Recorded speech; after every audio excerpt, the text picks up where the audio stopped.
Tu es bien portant, c'est le moment de te repentir.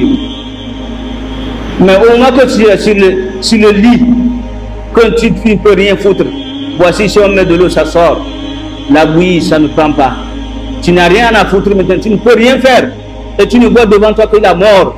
C'est de là que tu vas te dire, je me repens avec tous les péchés que j'ai. Astaghfirullah wa atubu ilayh. Le prophète nous dit que cette repentance ne serait jamais agréée. Et Allah nous dit ceci. Certes, Allah subhanahu wa ta'ala n'accepte jamais la repentance de ceux qui font du blâmable, du mal, du tort, jusqu'au moment que la mort arrive à leur gorge. Au moment que la mort arrive à leur gorge, c'est en ce moment qu'ils disent je me repens, je me suis repenti auprès d'Allah subhanahu wa ta'ala. Allahumma astaghfiruka wa atubu ilayk. Allah a dit que cette chance-là, Allah ne va jamais accepter leur repentance. وعلى آله وسائر الأنبياء وسلم تسليما كثيرا. أما بعد، إخوة الإيمان، فإننا نكمل اليوم الخطبة الماضية في باب التوبة. يقول العلماء: التوبة واجبة، أي التوبة واجبة من كل ذنب. فإن كانت المعصية بين العبد وبين الله تعالى لا تتعلق بحق آدمي فلها 3 شروط. الشرط الأول أن يقلع عن المعصية. الشرط الثاني أن يندم على فعلها. والشرط الثالث أن يعزم أن لا يعود إليها أبدا. ويقول الشيخ عثيمين بعد التتبع والاستقراء على أنها 5. هذه 3، والرابع الإخلاص لله تعالى في توبته، والخامس أن تكون زمن التي تقبل فيها التوبة. فهذه هي شروط التوبة. فإذا توفر في هذه 5 فإنها تقبل توبته، وهي توبة نصوحة. فإن كانت تتعلق بحق آدمي فهذه الشروط الماضية مع هذا الشرط أن يبرأ من حق صاحبه، أن يبرأ من حق صاحبه. فهذه هي شروط التوبة. فيقول تعالى: وليست التوبة للذين يعملون السيئات حتى إذا حضر أحدهم الموت قال إني تبت الآن. هؤلاء ليس لهم التوبة، مع أن النبي صلى الله عليه وسلم يقول: إن الله تعالى يبسط يده بالليل ليتوب مسيء النهار، ويبسط يده بالنهار ليتوب مسيء الليل حتى تطلع الشمس من مغربها. بارك الله لي ولكم في القرآن الكريم، ونفعني وإياكم ما فيه من الآية والذكر الحكيم. أقول ما قد سمعتم، واستغفر الله لي ولكم ولسائر المسلمين من كل ذنب فاستغفروه إنه هو الغفور الرحيم.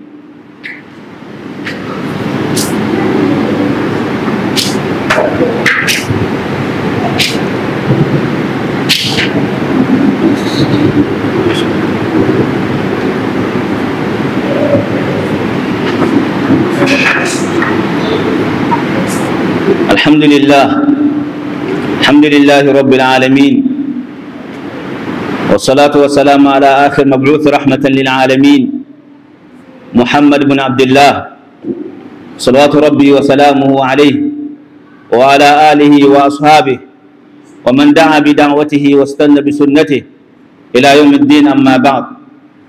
Chers frères en islam, louange à Allah le clément le miséricordieux. Nous attestons qu'il n'y a point de dignité en dehors d'Allah subhanahu wa ta'ala. Il est le seul détenteur de tout pouvoir. Nous attestons également que notre saint et sous-prophète est le prophète Mohammed. Que la paix et la bénédiction d'Allah soient sur lui et ses compagnons et tous ceux qui l'ont suivi sur la droiture jusqu'au jour dernier. Chers frères en islam, notre sermon c'est le complément du sermon passé qui porte le thème de repentir. On en a parlé de long au large en concernant la repentance et comment aussi Allah se réjouit quand son serviteur se repent auprès de lui, subhanahu wa ta'ala. Aujourd'hui, maintenant, comment faut-il savoir que ta repentance a été agréée par Allah subhanahu wa ta'ala? Donc il y a des conditions. Il y a des conditions. Donc ces conditions que les savants nous ont enseignées, c'est ce qu'ils disent que le fait de repentir même de nos péchés, c'est une obligation à chaque fidèle de se repentir. Et bon nombre d'entre nous, il se peut que tu n'as jamais entendu parler de ça. Ou bien tu en as entendu, mais tu ignores la chose. Donc comment faut-il te repentir? Est-ce le fait que je me nommais Abou Bakr, fallait s'approcher à Malam dire que je vais me repentir, donc il faut changer mon nom et revenir à Omar? Non, ce n'est pas cela. Le fait de repentir, c'est revenir auprès d'Allah subhanahu wa ta'ala et cesser les désobéissances que tu as fait. C'est ce qu'on appelle le repentir. Mais il y a cette condition que les savants nous ont enseigné, qu'il y a 5 conditions dedans qu'il faut accomplir avant que ta repentance ne soit agréée. La première des choses, ils ont dit de cesser de désobéir. Le péché que tu faisais, le mal que tu faisais, de cesser dans l'immédiat. La deuxième, de faire preuve de regret d'avoir désobéi. Qui veut dire de faire une preuve de regret, que tu as regretté d'avoir désobéi, d'avoir fait ce péché que tu as commis. Donc en faisant cela, ça fait partie des conditions. Et la troisième, te dire que tu ne vas jamais revenir sur cette désobéissance. Ces 3 conditions, et notre Cheikh Ousseymine a dit que non, avec les versets, donc ça vient du cas 5 conditions. La 4e est que de ta repentance, que ce soit à cause d'Allah que tu le fais. On se comprend. Tu t'es repenti à cause d'Allah, ce n'est pas sur une chose quelconque. Et la 5e est de repentir au moment qu'on accorde la repentance. Et c'est de là même qu'on a cherché à savoir, est-ce qu'il y a un moment qu'on accorde? Oui. Parce que le prophète Mohammed, alayhi salatu wa salam, nous dit ceci, que Allah agrée, Allah accepte la repentance de son serviteur, à moins que sa vie n'atteigne pas son gorge. Tu es bien portant, c'est le moment de te repentir. Mais au moment que tu es sur le lit, que tu ne peux rien foutre, voici si on met de l'eau, ça sort. La bouillie, ça ne prend pas. Tu n'as rien à foutre maintenant, tu ne peux rien faire. Et tu ne vois devant toi que la mort. C'est de là que tu vas te dire, je me repens avec tous mes péchés que j'ai. Astaghfirullah wa atubu ilayh. Le prophète nous dit que cette repentance ne serait jamais agréée. Et Allah nous dit ceci. Certes, Allah subhanahu wa ta'ala n'accepte jamais la repentance de ceux qui font du blâmable, du mal, du tort, jusqu'au moment que la mort arrive à leur gorge. Au moment que la mort arrive à leur gorge, c'est en ce moment qu'ils disent je me repens, je me suis repenti auprès d'Allah subhanahu wa ta'ala. Allahumma astaghfiruka wa atubu ilayk. Allah a dit que cette chance-là, Allah ne va jamais accepter leur repentance. On se comprend. Donc, chers frères en islam, c'est le moment de se repentir. Et en général encore, le prophète nous fait savoir, alayhi salatu wa salam, que Allah accorde, et c'est-à-dire, on en a révélé ça, on en a parlé de ça dans notre sermon passé, que Allah, la porte de repentir est ouverte jusqu'au moment que le soleil va sortir de son coucher. En ce moment-là, si quelqu'un se repent, Allah n'accorde jamais. Donc, chers frères en islam, qui veut dire que dès maintenant, qu'on sache que notre repentance serait agréée si on accomplit ces conditions. Donc, et la porte du repentir est ouverte à tout le monde. Et nous sommes dans ce mois sacré, c'est le dernier vendredi. Que c'est ce qu'on n'avait jamais entendu, qu'on l'ait entendu aujourd'hui, qu'on le fasse. Que c'est ce qu'on avait entendu, que c'est le Satan qui joue avec notre cœur et nos mémoires, qu'on se ressaisisse et revenir au nord et se repentir auprès d'Allah subhanahu wa ta'ala, que Allah ait donné notre repentance. Et un hadith que le prophète sallallahu alayhi wa sallam dit ceci, que Allah tend sa main dans la journée pour accorder le repentir de ceux qui ont fait du mal, du péché, ceux qui ont désobéi dans la nuit. Et il tend la main dans la nuit pour accorder, pour agréer le repentir de ceux qui ont fait du mal, du tort, ceux qui ont désobéi dans la journée. Donc, chers frères en islam, ceci, c'est une grâce que cet hadith nous enseigne, que Allah nous a, avec sa miséricorde, il nous aime de plus, qu'à chaque moment, il tend la main pour qu'on se repent auprès de lui. Donc, chers frères en islam, faisons preuve de repentir et se saisir de ce que nous faisons comme du mal, que Allah accorde notre repentance. Et cela-ci, c'est que ce mal-là est entre toi et Allah subhanahu wa ta'ala. Mais si c'est entre toi et ton camarade, tu l'as insulté derrière lui, tu as parlé de mal, ou bien tu l'as volé, ou bien une chose quelconque. Cela aussi, c'est les mêmes conditions. Mais cette condition, il y a une condition qui augmente. Les savants ont dit de remettre, de retourner à lui, à cette personne de ce que tu as fait. Retourner à lui veut dire quoi? Si ce que tu as parlé du mal, tu l'as parlé du mal chez les gens, j'ai parlé alors que c'est faux, il faut retourner et dire que cher camarade, voici j'ai parlé du mal auprès de toi, auprès des frères, donc il faut me pardonner. Donc je pardonne, Dieu a pardonné. Si ce que tu l'as volé, si c'est du vol, les savants disent de remettre ce que tu as volé, de le rembourser. Si c'est que tu as déjà consommé la chose, que tu rembourses. Mais si c'est qu'il y a ça, il faut ramener le remettre. Et je dis, c'est cette condition qui est la plus difficile parmi tout ce qu'on a cité. Ou bien, est-ce facile de retourner à quelqu'un et dire que j'ai parlé de mal de toi? C'est facile de dire ça? Peut-être que c'est la 3e guerre mondiale qui va commencer là-bas. Donc, dit à cela, les savants ont donné quelques conditions. Si c'est ainsi que tu ne peux jamais retourner à lui, lui demander pardon, donc il faut retourner là où tu as parlé de mal. À son sort, il faut aller parler du bien là-bas.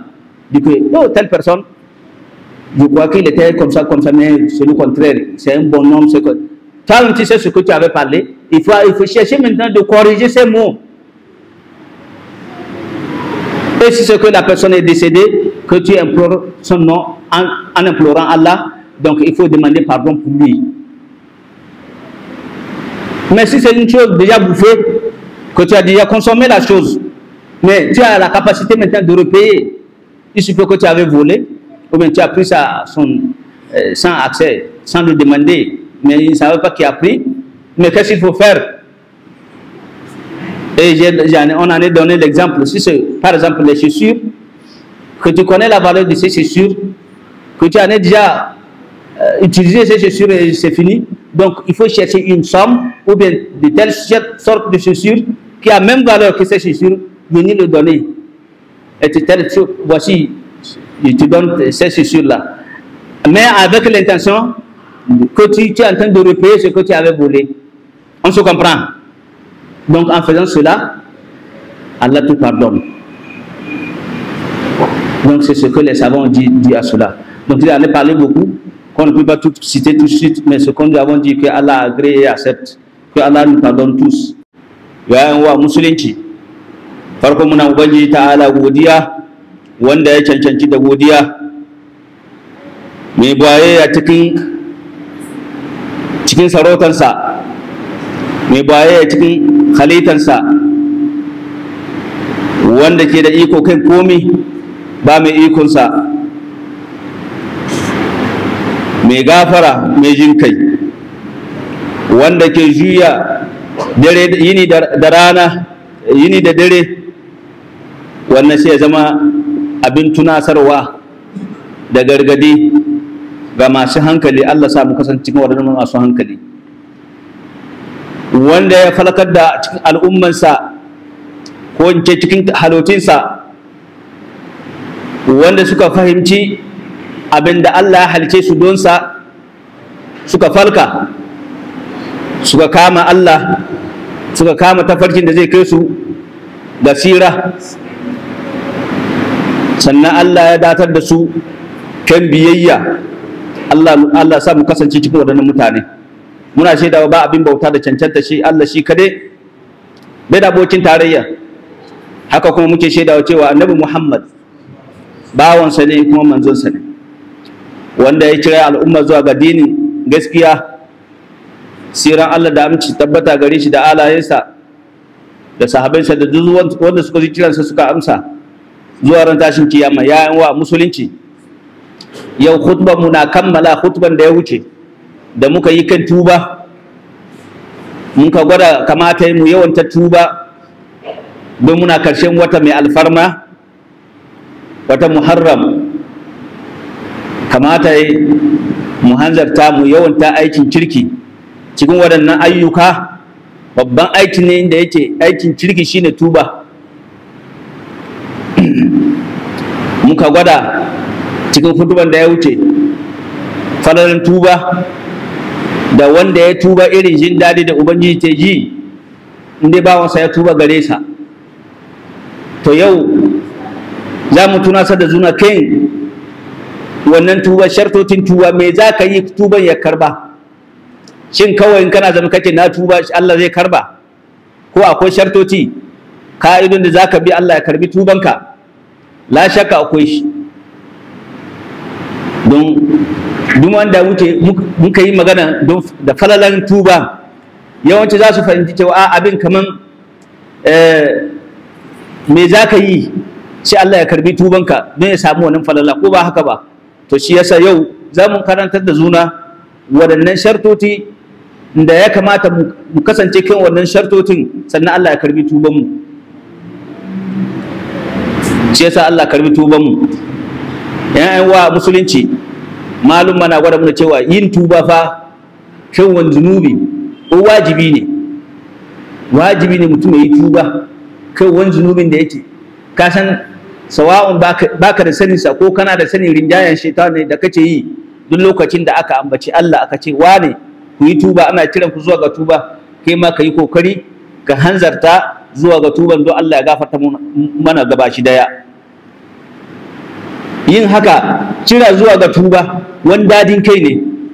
Wani ina yin sa, ina sabon Allah, ina bai taba ji wani ya kira sa zuwa ga tuba ba, ko bai taba ji ba amma an yi kutuba zuwa ga tuba, balle ya yi tuba ya daina abin da yake yi. Wani kuma ba tare da sani ba, bai san me ake nufi da tuba ba, menene tuba? Shi na nan dai na zunubinsa, bai san cewa a'a ina kan yiwa aikin da ya aikata, mugun aikin da ya aikan da ya wuce, ya iya nemi gafarar Ubangiji ya gafarta masa ba, bai sani ba. Shi yasa za mu mai da hankalin mu ji abinda maluma suka fada kan wannan tuba, shartotin da suka kafa kafin mutum Allah ya karbi tubansa. Kafin wannan duka dai mun san cewa tuba bauta ne, kuma kar mu mance cewa Ubangiji ta'ala ya ce mana wa ma khalaqtul jinna wal insa illa liya'budun. Bai halce mu bil adama da aljanu saboda wani abu ba, fashe kawai mu bautata ma shi Allah shi kadai. To ina ga manyan bautan da muka yi shine tuba, mutum ya tuba zuwa ga Allah. Shi yasa tuba duk lokacin da aka ambace sa sai ka fahimci cewa wannan yin tuban nan, barin sabon da kake yi, in an ce ka tuba ka daina yi, bauta ne. Babban tuban shine mutum ya fita cikin kafirci ya shiga cikin musulunci. A ce wane ya tuba, da kafiri ne ko ba haka ba, ya tuba ya shiga musulunci, babban tuba kenan. Bayan haka kai da kake cikin musuluncin, mu da muke cikin musuluncin, to muna sabon Allah ko ba haka ba, muna kariya, muna damfara, muna shan giya, muna zinace muna waɗannan duka, to me ya kamata mu yi? Kamata mu yi tuba. Wannan kuma ana kiran shi tuba don mu daina yi wannan sabo. Muna fahimta? To yin bari wannan aikin, mugun aikin da kake yi, ana kiran shi tuba. Mu da ke cikin musulunci kuma kamata wannan kowane lokaci muna aikatawa. Sannan manyan laifukan da muke yi da ake kiran kaba'ir shine wanda muka ambacin nan, irin shan giya, irin caca, irin zina, irin makamanci, irin karyayyaki, wannan manyan laifuka ne da ake kiran su kaba'ir, da ba a gafarta ma bawa shi da tuba. Mun gane ko? Shi da tuba. Sannan bayan haka akwai na uku, tuba na kankananan zunubai da ake aikatawa da ba a sani ba. Wani abu kana yin shi rashin sani da bai kai irin waɗannan laifuka, manyan laifukan ba. Irin waɗannan tuba shine in ka tuna, duk lokacin da ka tuna kai istighfari, Allah na gafarta maka. In kai istighfari, Allah na gafartawa. Yawanci yin alwala, Allah na gafartawa waɗannan zunubai. Muna fahimta? To matakayyan tuba kenan. Sai mu shiga shartotin tuban, abinda maluma suka faɗi. Suka ce in dai zunubin da kace aikatawa tsakanin kai da Allah ne, ba hakkin bil adama cikin wannan, to ina da shartoci guda uku. Ina da shartoci guda uku. Amma daga baya malamin mu Sheikh Usaimin ya ce a'a, shartocin na kai guda 5. Sai ambaci guda 5. Inda aikin mugun aikin da kake yi tsakanin kai da Allah ne fa, ji ba hakkin bil adama ciki, tsakanin kai da Allah ne kawai. To shartocin tuban guda game da wanda Sheikh Usaimin ya faɗa ya yi zama guda 5. Ya ce farko, mutum ya daina yin wannan zunubi, an yakla anil ma'siyah. Ka daina gabaci da ran da ka gane cewa abinda in ganda yake aikata wannan mugun aiki ne, she ka daina. Mun gane ko? She ka daina gabaci da. Na biyu, she ka yi nadama, an yadda ma la fi'liha, she ka yi nadama cewa me yasa na aikata mugun aikin da, me yasa na aikata, me yasa da nake aikata kaza, nake aikata kaza. Miyagun aikin da ka yi nadama da yin sa. Mun fahimci ko? Yin nadama, to wani su maluman ma suka ce babban gaishe cikin wannan shine nadaman. Mutum yi nadama cewa me yasa ya aikata miyagun ayyuka, ce Allah na karba tubansa. Muna fahimta ko? Shi yasa a cikin wani hadisi da manzo Allah sallallahu alaihi wasallam zai bayyana nauyin irin wannan nadaman nan da yace kullu ummati mu'afa illa al-mujahirin. Yace al'umma na gabaci da Allah zai gafarta musu, fashe mujahirai wanda suke, wane ne mujahir? Shine wanda inda yayi zunubi da dare ko aboye Allah ya rufe masa asiri, shi gari ya waye ina tona maka shi asiri, ai jiya nayi kaza, ai jiya naje barin nan na sha giya whisky babban kwalba, kankani kwalba na sha kwalba 3. Ka gani ka yi wani bai gani ba, Allah ya rufe ma asiri, sai kai kada ka zo kana bayyana ma al'umma cewa kai ka sha jiya, ko nayi zina jiya, ko nayi kaza, abin da yake sabon Allah ne. To ubangiji manzo Allah sallallahu alaihi wasallam ya ce wadannan mutane Allah bai gafarta musu. Mun gane ko? Don ina alfahari da zunubi, ina alfahari da abin da Allah ya hana. Shi yasa aka ce cikin shartin tuban mutum yi nadama, da na sani da ban aikata haka ba. Na uku shine mutum ya sa cikin rayuwarsa bai koma yin wannan mugun aikin da ya aikata. Muna fahimta? Wannan miyagun ayyukan da ka aikata, kana tuba ga Allah ne ka ce wato ba za ka koma kansa ba. Na fudu wanda malamin mu Sheikh Usaimin ya kara, yace mutum ya zamana al-ikhlasu fi taubatihi, mutum yayi ikhlasi cikin tubansa, cewa abin da yake tuban da yake yi gafa tsakanin shi da Allah ne, saboda Allah yake yi, ba wai saboda kwadin duniya ba wai saboda wani ya gan shi ba, ko kar wani ya gani shi a shi ma ya tuba ya gan kamar abin yayi muni sai ya tuba tsakanin shi da Allah. Muna fahimta. Sannan na biyar ya zama na lokacin tuba, lokacin da ake karban tuba, inda an faɗi haka sai abin da shi mu da cikin rudani ya sai lokacin da ake karban tuba. Wani lokaci ake karban tuba? Bawa Allah ka sani lokacin da kake da lafiya kana da nutsuwa, to lokacin karban tuban kenan. Mun gane ko? Amma in dai lokacin da ka zo baka da la haula wala quwwata illa billah, ka zo kana kwance baka iya sine ma komi, kai da kanka kana ganin da mutuwa a goshinka, kana na tuba, wannan tuban bai Allah bai karba. Inji manzo Allah alaihi salatu wassalam, ba ni na fadi ba fa, yace inna Allah yaqbalu tawbata abdihi ma lam yugargir, inda mutuwa ba ta kai makoshi ba, bai kai gargara ba, kana kwance ana sa ruwa ya fita, a sa koko ya fita, kai da kanka san dai passportin ya mutu, ko ba haka ba, to sai ka tuba, lokacin tuba bai amfana. Mun gane ko? Wannan kowane mutum haka ne. Sannan akwai wanda yake amma gaba daya ne, shine mutum ya tuba kafin rana ta fita inda yake faduwa. Mun fahimci ko? Yin haka Allah zai karbi tubanka, don ubangiji ta'ala yace walaysat at-tawbatu lil ladina ya'maluna sayyi'at, yace ba Allah bai karban tuban su wanda suke mugun aiki, hatta idha hadara ahaduhumul maut, hatta lokacin da mutuwa zai kai makoshinsa, qala inni tubtu al'an, yace a'a ni yanzu na tuba. Ina Allah bai karba wannan tuba. To Allah ce yayi mu da haka nan, Allah sa mu tuba kafin haka.